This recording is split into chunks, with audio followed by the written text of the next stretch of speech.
কি দেখছিস এটা কি বলতো? হ্যালো, আমরা এসেছি কাজাকিস্তানে। তার মধ্যে আমরা অফিস করে আছি। দেখো এখানে ওয়াশিং মেশিন আছে অনেক বড় করে। তো ওয়াশিং মেশিনগুলো তোমাদেরকে আমি দেখো। তো প্রথম ওয়াশিং মেশিনটা দেখো, এই যে এই মেশিনটা প্রথম। তো এই ওয়াশিং মেশিনটা খোলা যাবে না কিন্তু। আর এটা এটাও খোলা যাবে না, এটাও খোলা যাবে।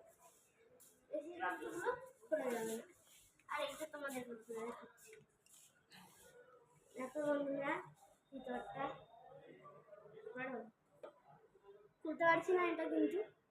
তো পরে দেখিয়ে দেবো তোমাদের। ও পরে দেখিয়ে দেবে সব, ওর ঘর বাড়িতে থাকে তো এই জন্য বোকার মতন বলছে।